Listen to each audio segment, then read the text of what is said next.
تورکیا مبادرەیەکی ئاشتی بکات پەکەکە ڕەفز بکە ئێمە هەموو شتێک دژی پەکەکەیەکی تورکیا ئیسرار کرد لەسەر حەلی عەسکەری ئێمە بەشێک نین لەو حەلە. بارزانی ساڵانێک بەر لە ئێستا بەم شێوەیە باسی لە ڕۆڵی هەرێمی کوردستان کرد لە پەیوەندیەکانی نێوان حکوومەتی تورکیا و پارتی کرێکارانی کوردستان پەکەکە. ئێستا پرۆسەیەشتی لە تورکیا تا ڕادەیەکی زۆر پەکی کەوتووە. بارودۆخی ئەمنی بەشێک لە شارە کوردەکانی تورکیاش خراپە و بەهۆی بڕیاری قەدەغەکردنی هاتوچۆشەوە ڕۆژانە شەڕ و پێکدادان ڕوو دەدات. پەیوەندیەکانی پارتی دیموکراتی کوردستان و پەکەکە ئێستا پەیوەندیەکانی نێوانە و دوو پارتە ئاڵۆزە لە ڕێگەی ڕاگەیەندراوە یەکتر بە سەرچاوەی کێشە و سەرێشە بۆ خەڵکی کوردستان تۆمەتبار دەکەن. لە ئێستادا پارتی و پەکەکە بە توندی لە هەر چوار پارچەی کوردستان ململانەی یەکتر دەکەن و دەیانەوێت هەژمونی خۆیان لە بەڕێوەبردننی سەرجەم ناوچەکانی کوردستان باڵادەست بکەن.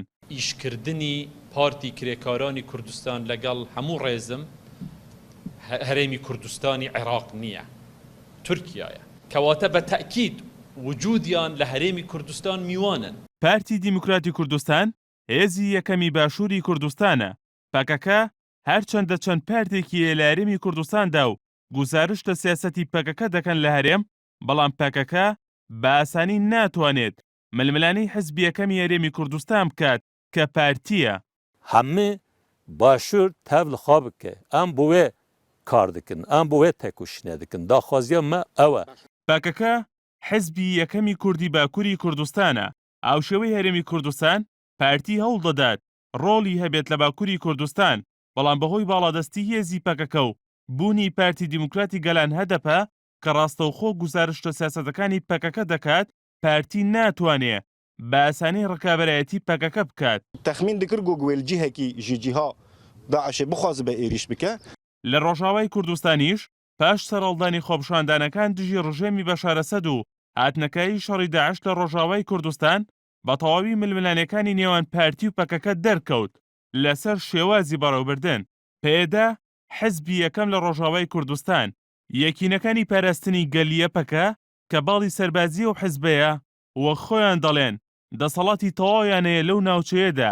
پارتی دیموکراتی کوردستانیش لە ڕێگەی چەند حزبێکی نزیک لە خۆیەوە ململانەی پەکەکە دەکات لە ڕۆژاوای کوردستان. لە ڕۆژهەڵاتی کوردستانیش ململانەکانی نێوان پارتی و پەکەکە بەردەوامە. هەردوو لا دەیانەوێت خاوەن بڕیار بن و ڕۆڵیان هەبێت لە شێوازی بەڕێبردن و شێوازی خەباتکردن لەو ناوچەیە.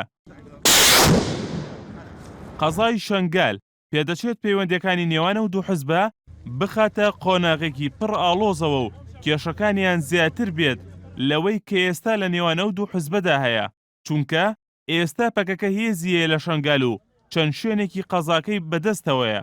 لە بەرامبەرشدا پارتی دەیەوێت هێزەکانی پەکەکە لە شەنگال بگشێنەوە.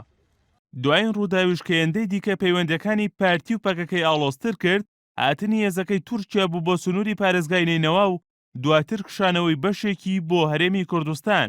پەکەکە ڕایگەیاند تورکیا پارتی بۆ بەرژەوەندی خۆی بەکاردێنێت. پارتیش لە وەڵامدا ڕایگەیاند بەهۆی سیاسەتاڵەکانی پەکەکەوەیە تورکەکان هاتوونەتە سنووری هەرێمی کوردستان. هونەر ئەحسان، NRT